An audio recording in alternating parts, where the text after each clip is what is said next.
Hi everyone, welcome back to my YouTube channel. आज हम discuss करेंगे क्वेस्ट कॉरपोरेशन लिमिटेड को। इसको डिस्कस करने का रीज़न क्या है, कंपनी का बिजनेस क्या है, कैसे फाइनेंशियल्स हैं और कैसे यहाँ पे टेक्निकल चार्ट पैटर्न है। तो आज की वीडियो में हम इन तीनों चीज़ों को डिटेल से समझेंगे। तो उसके लिए वीडियो को एंड तक ज़रूर देखें और अगर अभी तक आपने चैनल को सब्सक्राइब नहीं किया तो प्लीज़ चैनल को सब्सक्राइब करें और अधिक से अधिक लोगों के साथ शेयर करें ताकि और भी लोग हमारे साथ जुड़ के चीज़ों को सीख सकें, समझ सकें। तो सबसे पहले हम चलते हैं स्कैनर.इन पर। अगर हम कंपनी के बिजनेस की बात करें यहाँ पर, अब जैसे हम इनके ऑफिशियल वेबसाइट पर भी जाके देख सकते हैं कि व्हाट वी डू, एक globally trusted leader in digital and innovative staffing solution.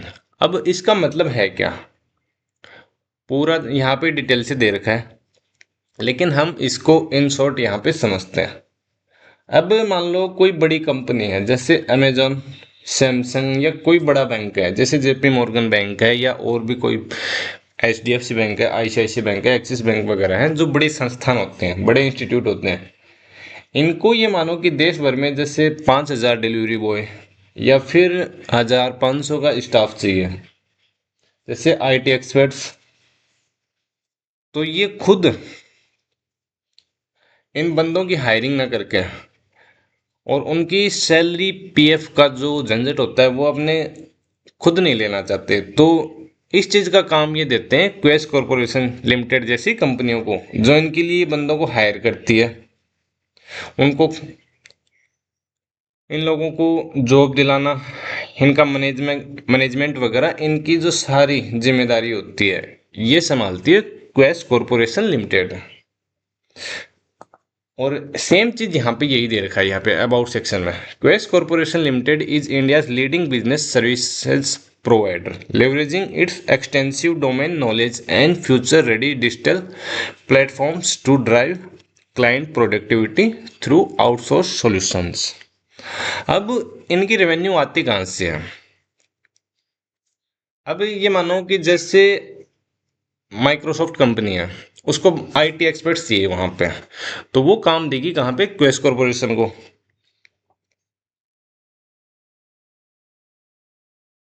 इनको कॉन्ट्रैक्ट देगी, ये बंदों को हायर करेंगे, तो ये एक अपनी सर्विस चार्ज करते हैं वहां पे, है ना। अब ये चीज समझते हैं कि इनका बिजनेस बढ़ेगा क्यों। जब इंडिया का विजन है 2047 तक एक डेवलप्ड कंट्री बनने का, डेवलपिंग कंट्री से डेवलप्ड कंट्री की तरफ जाने का, विकासशील भारत से विकसित भारत बनने का, तो वहाँ पे सबसे बड़ा योगदान कहाँ पे रहता है? जिन भी हम डेवलप्ड कंट्री को देखते हैं या विकसित राष्ट्रों को देखते हैं, तो वहाँ पे मेन सेक्टर होता है, वो होता है, मतलब जो ज़्यादातर सेक्टर होते हैं, ज़्यादा से ज़्यादा सेक्टर होते हैं, वहाँ पे प्राइवेटाइजेशन करके जितनी ज़्यादा चीज़ें प्राइवेटाइजेशन होंगी उतना ज़्यादा उस देश की तरक्की में वहाँ पे योगदान रहेगा। अब थोड़ा सा इसको प्रैक्टिकल समझो। मान लो हम एक तो गवर्नमेंट हॉस्पिटल में जाते हैं और एक हम प्राइवेट हॉस्पिटल में जाते हैं। तो प्राइवेट हॉस्पिटल में जो पेशेंट जाता है, पेशेंट के साथ जो भी जाते हैं, जो केयर टेकर होते हैं, जो भी जाते हैं, उनकी अच्छे से देखभाल होती है। जैसे पेशेंट है, हमने अपना पेशेंट भर्ती करवाया किसी भी हॉस्पिटल में, वहाँ पे देखभाल होती है अच्छे से, उनको जांच वगैरह सारा काम पूरा होता है। वहीं पे गवर्नमेंट हॉस्पिटल में अपनी ड्यूटी है 9 से 5, उसके बाद निकल ली है, मतलब उतना ज़्यादा काम पे ध्यान देते नहीं है। तो इसलिए ज़्यादा से ज़्यादा प्राइवेटाइजेशन की तरफ यहाँ पे गवर्नमेंट काम भी कर रही है ना। क्योंकि सरकारी जॉब एक बार लग गए तो वहाँ पे लोग काम करते नहीं हैं। इंडिया में लोग जॉब, गवर्नमेंट जॉब लगती इसलिए है ताकि वहाँ पे उन्हें जॉब लगने के बाद में काम नहीं करना पड़े। ये चीज़ हकीकत है। हो सकता है कुछ लोगों को ये चीज़ बुरी लगे, पर एक्चुअल फैक्ट यही है। ओके।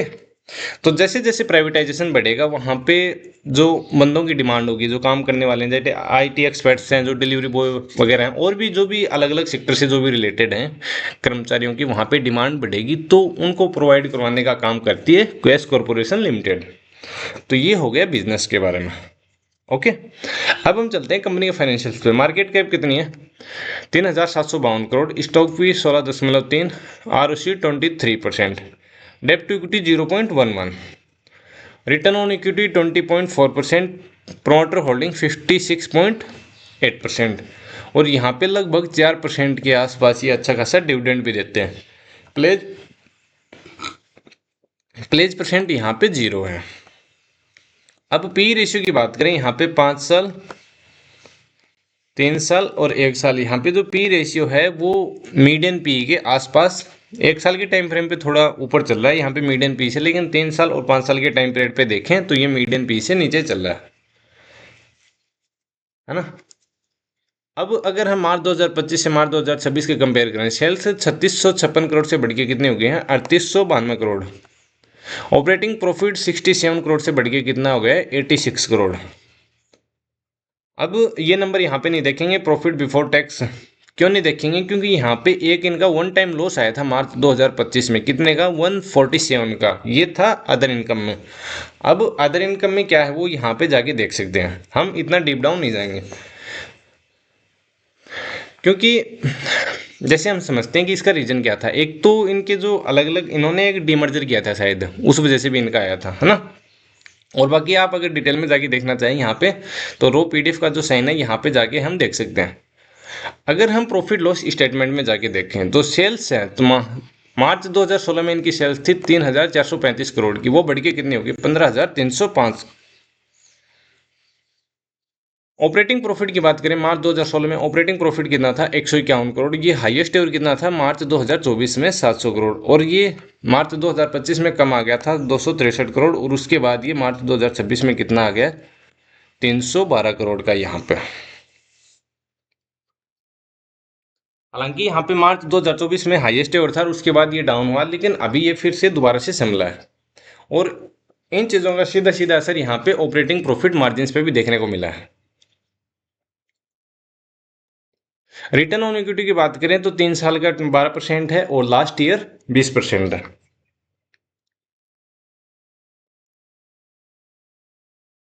बैलेंस शीट में जाके देखें अगर हम यहाँ पे, तो जो रिजर्व मार्च 2016 में 243 करोड़ का था, वो बढ़ के कितना हो गया, 1017। हालांकि यहाँ पे हाईएस्ट एवर था मार्च 2024 में 2650 का, उसके बाद ये कम हुआ 936 करोड़ और 1017 करोड़ यहाँ पे मार्च 2026 में।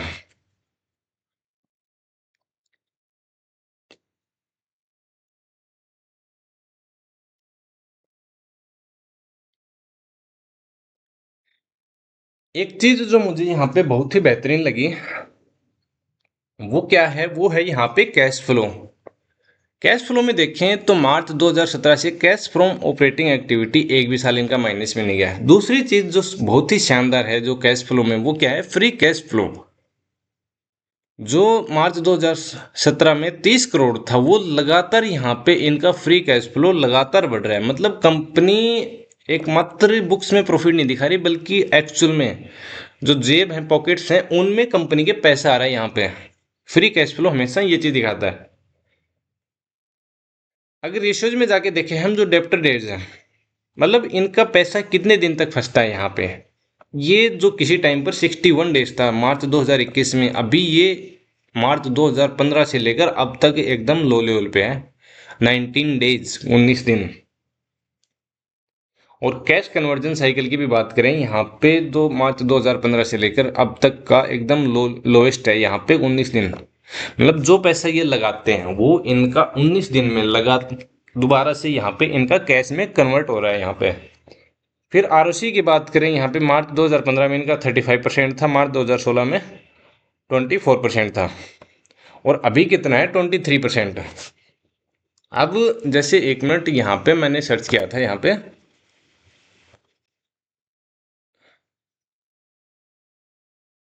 कि इनके जो ये मार्च 2024 से लेकर मार्च 2024 के बाद में इनके नंबर्स यहाँ पे इतने कम कैसे हुए, उस चीज़ को यहाँ पे अगर हम एआई से जाके पूछें, यहाँ पे मार्च 2024 से कंपनी के ऑपरेटिंग प्रॉफिट पर दबाव रहने के मुख्य कारण निम्नलिखित हैं। एक तो लो मार्जिन बिजनेस का बड़ा हिस्सा, क्वेस कॉरपोरेशन का सबसे बड़ा रेवेन्यू जनरल स्टाफिंग जैसे डिलीवरी बॉय, रिटेल स्टाफ आदि की भर्ती से आता है। इस बिजनेस वर्टिकल में वॉल्यूम तो बहुत बड़ा होता है, लेकिन प्रॉफिट मार्जिन बहुत कम होते हैं। जब तक हाई मार्जिन वाले बिजनेस तेजी से न बढ़े, तब तक कुल ऑपरेटिंग प्रॉफिट प्रतिशत में गिरावट दिखती है।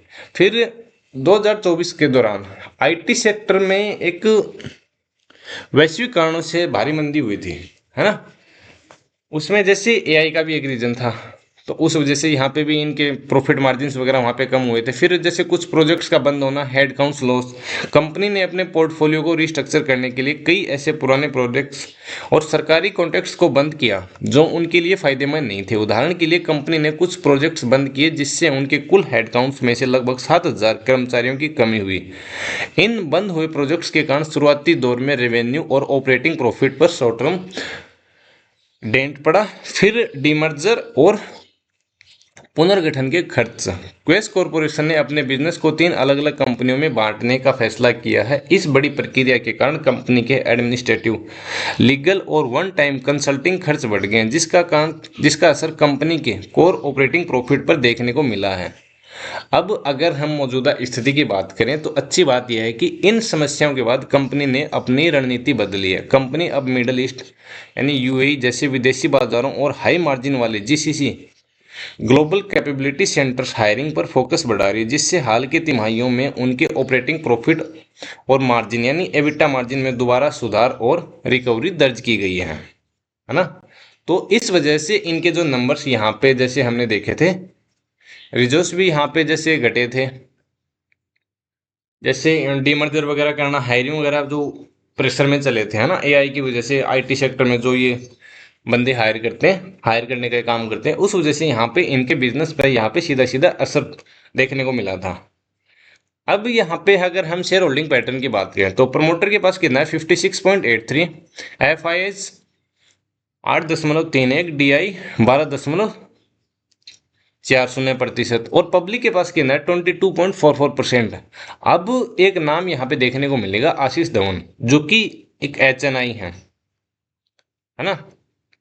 इनकी होल्डिंग अगर हम देखें यहाँ पे जून 2023 में इनकी होल्डिंग थी 3.95% और सितंबर 2024 में थी इनकी 3.94%। उसके बाद से इनकी लगातार होल्डिंग है वो बढ़ रही है और इनकी होल्डिंग हाईएस्ट और पहुंच गई कितनी 4.85 तक, 4.85%। अगर यहाँ पे हम ये नंबर कम करें यहाँ से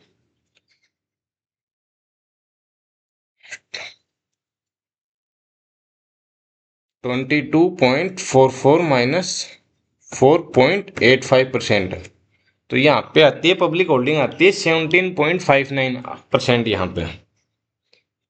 अगर हम इसको माइनस करें यहाँ पे 100 में से तो पब्लिक के पास आती, सॉरी, जो एफआईडीए और प्रोमोटर के पास आती है 82.41% यहाँ पे। अब एक चीज और समझने की जरूरत है, यहाँ पे हमें कुछ चीजें क्या होती हैं कि वो दिखाई नहीं देती।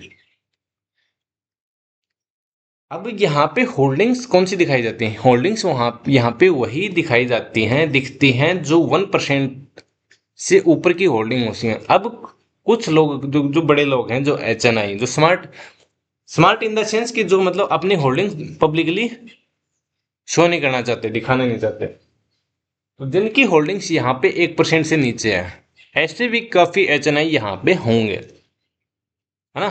फिर एक चीज और यहाँ पे अगर हम ट्रेड्स में जाके देखें, अगर हम इनसाइडर ट्रेड में जाके देखें तो Quess corporation limited employ welfare trust, यहाँ पे इन्होंने बाय की है 239 के एवरेज प्राइस पे कितनी क्वांटिटी 1,75,052। अगर हम इसको लाख में कन्वर्ट करें, सॉरी करोड़ में करें, तो 4,17,00,000 की यहाँ पे इन्होंने क्वांटिटी बाय की है। फिर जैसे प्रमोटर ग्रुप ने यहाँ पे फरवरी 2025 में यहाँ पे प्रमोटर ग्रुप ने अच्छी खासी होल्डिंग, जैसे 23 करोड़ की एक बाई की थी और 23 करोड़ की यहाँ पे 2 बाई की थी, प्रमोटर एंड डायरेक्टर। अब प्रमोटर ग्रुप यहाँ पे बाय कब करता है, जब उन्हें ये लगता है कि बिजनेस यहाँ से अच्छा हुआ, तभी तो वो लोग बाय करते होंगे ना। अब जैसे यहाँ पे मैंने इनकी एआई समरी देखी थी, हाँ। अब अगर हम Q4 financial year Q4 FY26 का देखें तो रेवेन्यू बढ़ा है 6% से ईयर ऑन ईयर 3,892 करोड़ और एबिटा बढ़ा है year on year +28% and margins 2.2%। Profit after tax 64 crore. Management attributed a sharp year on year lift to operating leverage and lower exceptional impacts. EPS INR 4.3। अगर FY26 रेवेन्यू की बात करें तो year on year 2% से बढ़ा है। यहाँ पे एबिटा बढ़ा है 19% year on year with margin 2.0%। PAT profit after tax 10% की ईयर ऑन ईयर यहाँ पे ग्रोथ है। CFO also chief financial officer also referenced adjusted PAT INR 250 crore, adjusted EPS 15.5, ROE 20%।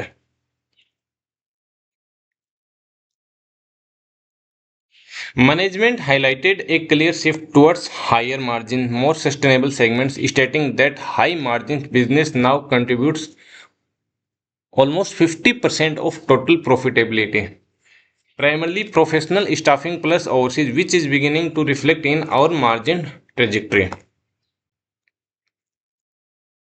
अब यहाँ पे देखें, अगर हम जो टोटल रेवेन्यू है वहां पे इनकी बढ़त आई है 2% की, टोटल एबिटा 19% बढ़त आई है। कैश कन्वर्जन देखें, एबिटा का 80% पैसा कैश में कन्वर्ट हो रहा है यहाँ पे, है ना। ये चीज इन्होंने यहाँ पे दे भी रखी है।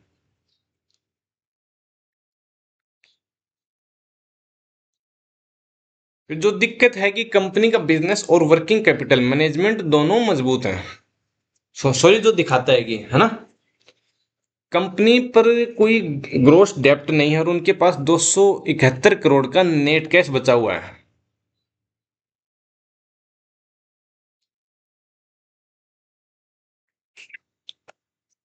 अब बिजनेस शिफ्ट देखें, मार्जिन बढ़ाने का प्लान। क्वेस कॉरपोरेशन का ध्यान अब सिर्फ रेवेन्यू बढ़ाने पर नहीं बल्कि मार्जिन बढ़ाने पर है। उन्होंने बताया कि उन्हें उनके हाई मार्जिन बिजनेस अब कंपनी के कुल मुनाफे में 50% का योगदान दे रहे हैं।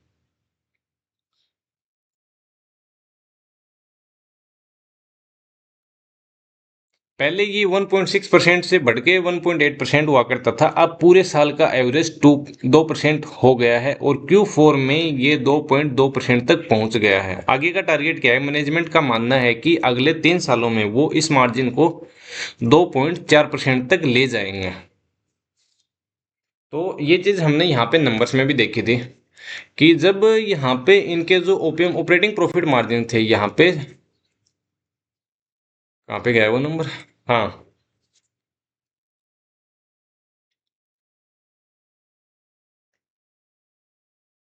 जैसे यहाँ पे देखें, अगर हम 13,692 करोड़ की जब सेल्स थी तो इनका ऑपरेटिंग प्रॉफिट मार्जिन कितना था? 5% का। वहां पे फिर कुछ प्रेशर आए, यहाँ पे 2% हुआ। अब 15,305 करोड़ पे अगर यहाँ पे ये 5% कमाते हैं, अगर मान लो 4% भी कमाते हैं तो 624 करोड़ तो वैसे वैसे हो गया। 1% और बढ़ा लो, 153 करोड़ वहां पे, है ना। तो लगभग 700 से 800 करोड़ की आसपास यहाँ पे ऑपरेटिंग प्रॉफिट बनता है। लेकिन इनका टारगेट 5% का नहीं, अभी ये धीरे धीरे बढ़ा रहे हैं। जैसे अगले 3 सालों में इनका टारगेट है मार्जिन को 2.4% तक, फिर धीरे धीरे जो इनका पहले वाला ट्रैक रिकॉर्ड था ये वहां पर अपना लेके जाएंगे, है ना। फिर अलग अलग सेगमेंट्स का डीप डाइव यहाँ पे देखें। जनरल स्टाफिंग सॉल्यूशंस सबसे बड़ा सेगमेंट, ये बिजनेस कंपनी का सबसे बड़ा हिस्सा है। रेवेन्यू का 86% यानी 13,176 करोड़ इसी से आता है, पर इसमें मार्जिन कम होता है 1.5%। हेडकाउंट लोग 4,78,594 एसोसिएट्स हैं। इस साल इन्होंने 26,000 नए लोग जोड़े हैं और पर 7,000 लोगों का एक प्रोजेक्ट यहाँ पे discontinued projects have resulted in A 7,000 loss, muting net reported growth. अब अगर हम पैसा वसूली की बात करें यहाँ पे, तो ये कितना है इनका DSO, working capital discipline, DSO 24 days included unbilled revenue, ARDSO 15 days, collect and पे मिक्स 76%। इनका DSO यानी पैसा आने का समय 24 दिन है, जो कि काफी अच्छा है। अब ये BFSI यानी बैंक्स और फाइनेंस से हटकर मैन्युफैक्चरिंग और कंस्ट्रक्शन जैसे सेक्टर्स पर फोकस कर रहे हैं, जो कि इंडिया की ग्रोथ में सबसे बड़ा यहाँ पे योगदान रहने वाला है, कंस्ट्रक्शन एंड मैन्युफैक्चरिंग। अगर हम चाइना को देखें कि जो चाइना है और आज से 20 साल पहले जो चाइना था, ये इतनी ग्रोथ ज्यादा हुई कहाँ से, किस वजह से हुई? जैसे कंस्ट्रक्शन में जैसे है, जैसे रोड्स वगैरह हैं, बिल्डिंग्स वगैरह हैं, और भी जैसे मेट्रो लाइन बिछाना, है ना। तो ये चीजें वहां पे आती हैं। तो जब ये वहां पे हेड काउंट्स यहाँ पे बढ़ेंगे तो इनके मार्जिन सीधे सीधे बढ़ेंगे। और इंडिया की ग्रोथ में सबसे बड़ा योगदान यहाँ पे रहने वाला है, क्योंकि धीरे धीरे अगर यहाँ पे विकसित भारत यहाँ पे बनाना है, डेवलप्ड इंडिया यहाँ पे बनाना है 2047 तक, तो हर सेक्टर को वहां पे लेके चलना पड़ेगा। स्मार्ट सिटी भी बनानी पड़ेंगी, रेलवेज को अच्छी रेलवे लाइनें बिछानी पड़ेंगी, अच्छी रोड्स वहां पे होनी चाहिए, इंफ्रास्ट्रक्चर अच्छा होना चाहिए। तो सीधा सीधा यहाँ पे इनकी ग्रोथ इन चीजों से कनेक्ट होगी, और ये इन चीजों पर काम भी करने वाले हैं, जैसा कि इन्होंने यहाँ पे कौन कॉल में बताया भी है। अब प्रोफेशनल स्टाफिंग जैसे कि QS IT staffing high profile high profit engine, ये आईटी स्टाफिंग का बिजनेस है जो अब कंपनी के लिए सबसे ज्यादा मुनाफा मंद बनता जा रहा है। परफॉर्मेंस सालाना रेवेन्यू 930 करोड़, 13% बढ़त, और एबिटा में 43% की बढ़त है। इसका मार्जिन 12% के ऊपर चल रहा है। क्या बदला यहाँ पे पिछले 5 सालों में? इसका मार्जिन 4.7% से बढ़कर अब जो आईटी स्टाफिंग है यहाँ पे इनकी ग्रोथ देख रहे हो, 5 साल में 4.7% से बढ़कर 12% यहाँ पे हुआ है। उन्होंने कम मार्जिन वाले फ्रेशर्स का मतलब है जिनके पास 3 साल से कम का एक्सपीरियंस है को रखना बंद कर दिया। अब उनका 71% business GCC global capability centre से आता है, जो हाई एंड टेक जैसे एआई, साइबर सिक्योरिटी और डेटा सेंटर्स पर काम करते हैं। आगे का टारगेट क्या है अगले साल यानी फाइनेंशियल ईयर 2027 में? हेड काउंट में 10% से 11% और रेवेन्यू में 12% से 13% ग्रोथ की उम्मीद है। विदेश से आने वाला रेवेन्यू 1197 करोड़ और एबिटा 21% बढ़कर 77 करोड़ हो गया। मिडल ईस्ट यहाँ 11% रहा, Q4 में रिकॉर्ड पैसा वसूल हुआ इनका यहाँ पे। बैंकिंग, इंश्योरेंस, टेलीकॉम में।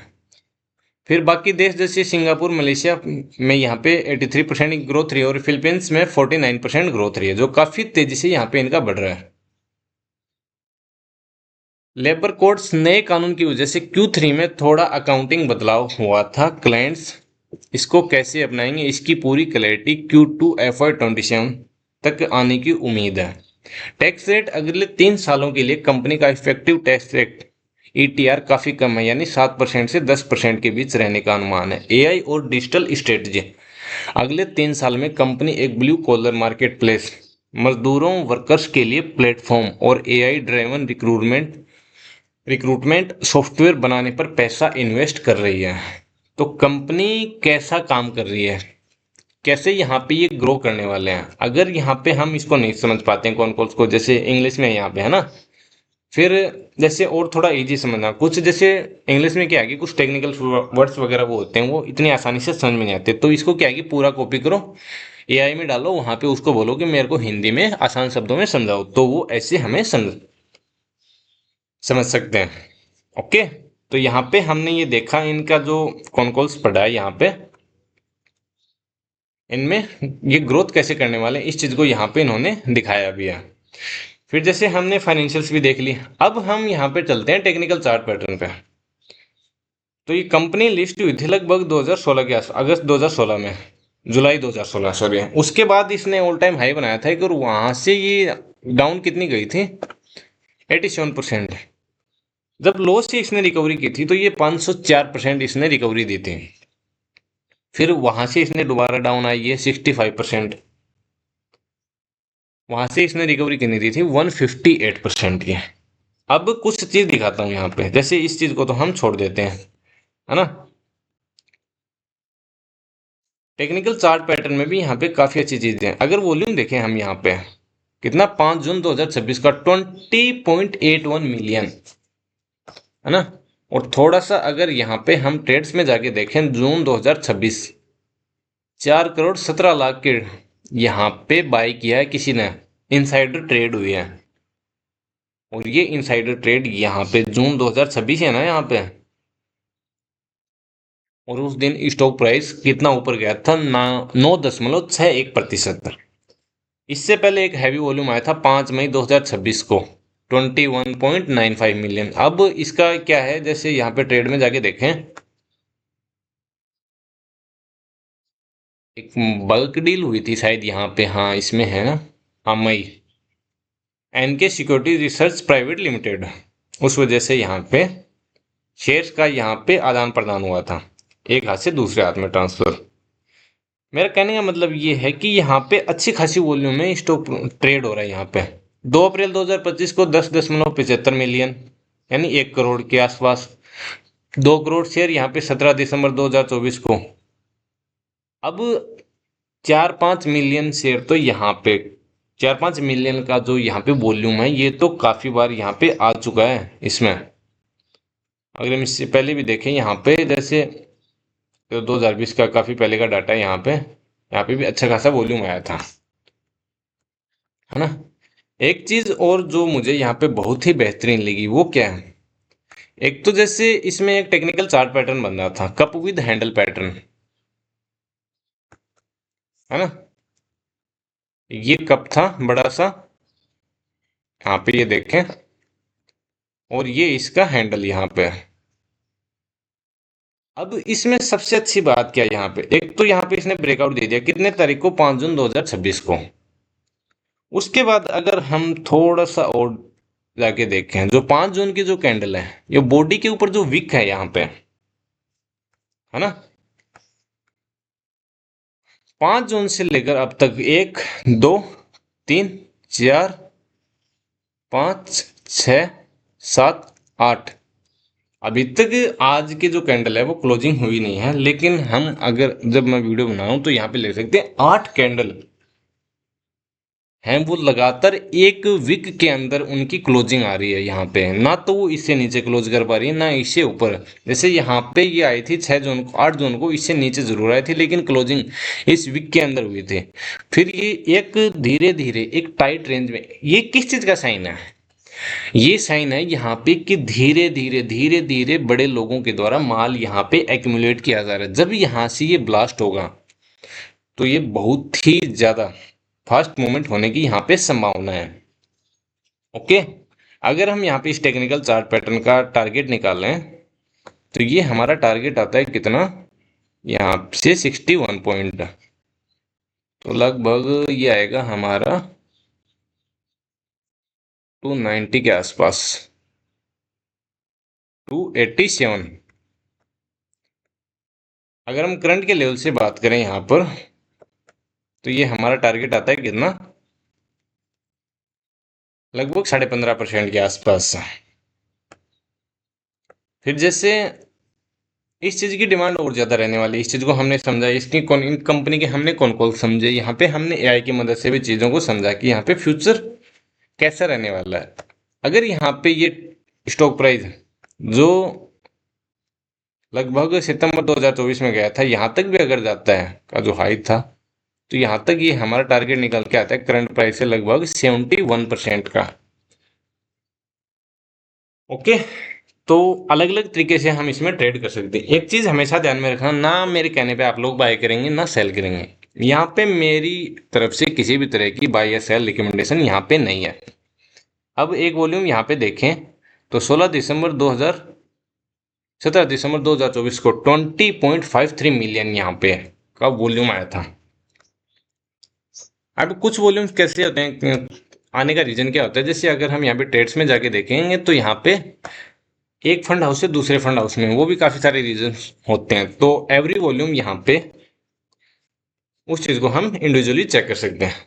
अगर वीडियो में दी गई जानकारी आप लोगों को अच्छी लगी हो तो वीडियो को लाइक करेंगे। आई होप वीडियो में जो कुछ भी मैंने आप लोगों को बताया वो आप लोगों को अच्छे से समझ में आया होगा। अगर इसके बावजूद किसी भी तरह का आप लोगों का कोई भी डाउट रहता है यहाँ पे, तो आप लोग कमेंट सेक्शन में कमेंट करके पूछ सकते हैं। आज के लिए बस इतना ही, फिर मिलते हैं किसी नए वीडियो के साथ, तब तक के लिए जय हिंद जय भारत।